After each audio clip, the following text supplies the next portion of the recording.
Magkano ano dito kuya? Per metro? Per meter? I mean per kilometer. Sa amin kasi 12.50 tapos 2.50 per minute. Tapos ang bus fare namin 50 pesos. Sa inyo dito magkano? 13 po ang alam ko kasi ako yung pa 3 days ko pa lang po sir. Ah, okay. 50 to sa kanila dito. Ayan, 50 to sa inyo. Sa amin, 50. Sa Baguio, 45 yata. Hindi ako nagkakamali. Parang Baguio yata may pinakamurang taxi sa lahat. Tapos 250 per minute. 12.50. Pwede na rin 13 per kilometer. Ilan, gano'ng kadami unit dito? Sa ano? Gano'ng kadami yung unit ng taxi? Ito po yung, ano po ito? Yung, di pa po ito na, hindi ko pa po na-stop. Ah, yung kanina pa yan? Ah, okay. Ayun. Ah, 40 lang. Mura lang. Mura. Pagka doon sa lugar. Ilan kayo, ano? Ilang taxi unit dito? Libo? 25 ko po ata. 25 lang. Opo. Ah, liit lang. Kunti lang. Pero okay na yan. At least meron. Opo. Ilan ba ang syudad meron sa Quezon Province? Lucena lang yata, no? Ay, Tayabas City. Tama. Ano pa yung isa? Tayabas City. Ano pa ang syudad? Po. Itong Lucena. Opo. So talagang malawak, malaki pala sa Batangas. So ginagawa niyong example. Galing. Mapuntahan ngayon Batangas na yan. Ano kaya meron doon? Tapos yun.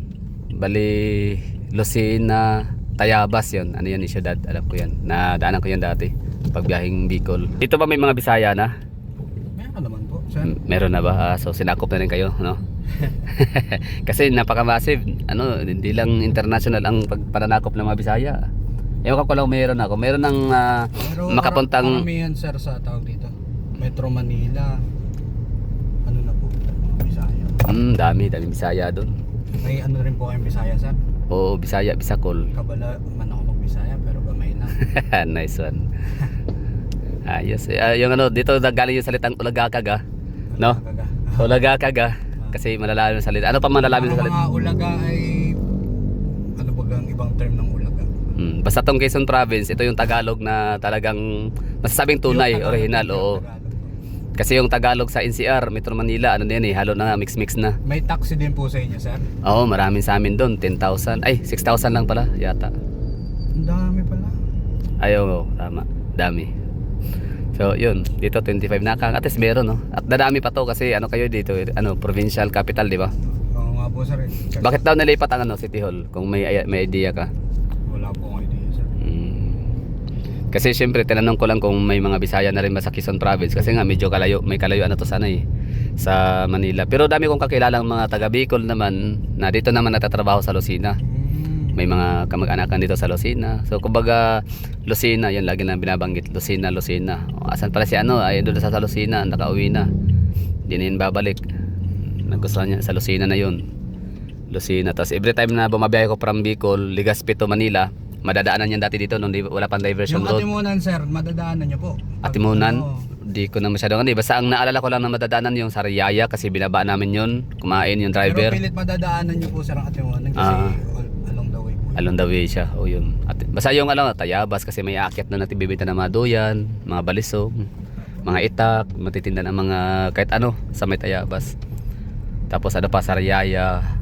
Yun lang talaga. Di ko makalimutan yung dalawang yun. Tayabas tsaka Sariaya. Gumaag ka? Pwede. Pero lahat yata ng ano, no, munisipyo madadaanan maliban sa Infanta. Fanta. Palayo po yung Infanta. Ah, okay. Real, di ba? Meron din Real. Oo, doon po mga biyaheng pa. Puligyo. Mayor nyo ngayon si ano pa rin, Alcala. Yung bata. Ngayon lang po ako sir ulit dito, nag-apply lang ako. LSU, ano to? Anong pangalan ng eskwelahan? Southern Luzon Ah, okay. University.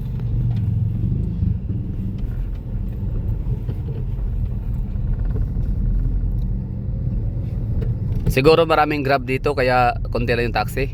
Wala po sir. Walang Grab? Before po, way back 2018, nag-grab ako sa Manila. Dito po, yung pinakang inaasahan lang is yung pila po dyan. Ah, okay. So Grab wala masyado, wala. Yun lang pong pila dyan. Pero may mga motorcycle taxi dito. Taxi kayo. I mean yung ano, yung mga tuk-tuk, tuk-tuk ba yun? Wala po, Mga sir. tuk-tuk, mga joyride. So parang ba't parang lumayo ang ano City Hall? 'Di ba dapat accessible sila sa basang Pilipino? 'Di ba no? Diversion. Oo. Ako si Oka malapitan sa oras ng kagipitan sa kuna at mga ang dali lang lapitan. So dito sa Quezon Province hindi yata siya accessible. I mean ano, hindi siya applicable yung ako'y ihalal at iboto. Ipapangako ko malalapitan nyo kaagad ako. Paano lalapit, layo ng ano, City Hall, distansya. Pero hindi pa naman to pinaka proper, no? Anong lugar ba may pinakamaraming mga subdivision, village o mga Marami dito, sir. marami? Marami po dito. Lucena, parang hiwa-hiwalay ang Lucena, no? Kahapon lang nung nasa SNR. Yan ba yung Grand Central na ano, Opo, sa Grand. terminal SNR? Tapos Opo. bumiyahe pa yung ano, bus layo bago makarating ng Yan, SNR. tingnan nyo, sir, dadagdag na yan ng 1 kilometro. 65, malapit na. Dagdag ng isang. So ilang Hindi ko kabisado kung magkano eh. Kung Oo. Pero syempre gawin mo dyan kada baba ng pasahero. Tingnan mo yung kilometer. Gaya nito from SM to New City Hall. Baka may magtanong sa iyo, "Kuya, gaano kalayo yung ano, yung SM papuntang Ayan, City Hall?" 65 plus 79 siya. Magkano yun? 65 plus 79 Hindi, I mean 65 naging 70. naging 79. So magkano ba? Sabi 80, 65, 15, 14, 14. Okay na yun. 13. Kwintana ko talaga dyan ano, 14. Sa Bicol po may taxi din? Wala. Yung tinoto ko yung may taxi sa amin sa Davao. Sa Davao. Oo, 6,000 mahigit. Tapos ang Grab naman 1,000 na daw. Grabe. Unlad din naman kasi po ang Davao eh. Oo, di na ano, wala nang di na mapipigilan 'yun. Oo. Maganda pa ng ano daw, mga guwapa. Sabi niya ano, may ano nga doon may celebrity na si Ramon Bautista, kilala mo 'yun? Yung Joker. Ramon Bautista. Oo, yung matangkad. Siguro si last na siya ngayon, hindi naman also sa media na. Nag-concert sa Davao, punta sabi niya, pag sabihin kong hey, sabihin niyo po, sa Davao maraming hey po.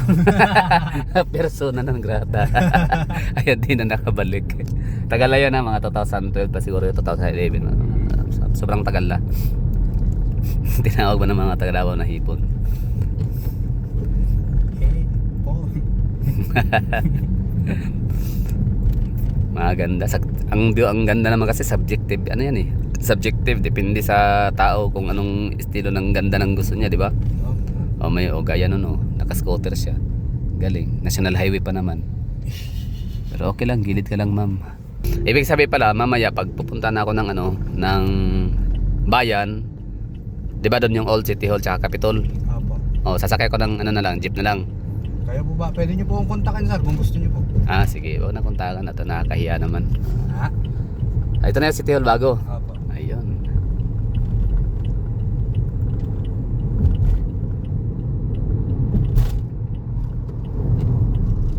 Maganda taga Davao, no? Pero alam mo ang maganda, marami ano, Legazpi, Albay, marami maganda doon. Tsaka ano pa? Siguro sinabi mo maganda dahil bakit mo masabing maganda mga taga Davao? Sabi po ng mga kakilala ko, Okay. stay sa Cebu. Oh, maganda Davao, mga ano pa doon, mga pure pa mga babae doon. Tunay, mga foreigner nga kung gusto na makapag-asawa, yung legit ba, loyal na babae. Hanap nila yun sa Davao. Dabawin niya. Sinasound trip ko po yun eh. Alam niyo ba yung kanta? Dabawin niya. Meron agad yun. Dabawin niya. Pag gusto mong gumala sa Davao, hanap ka ng mga promo ngayon. Ito yung tamang panahon para bumili ka ng ticket, Cebu Pacific pa Davao. Nasa 1,000 lang yan, nasa 900. Nagkain ng ating Tapos ang ano dyan, ang magandang araw o buwan, pumunta ka ng Davao yung August, second week, third week. pwede po pala at Right. Papunta na kami kay Mayor at ano, papasample ng TikTok moves niya. yun.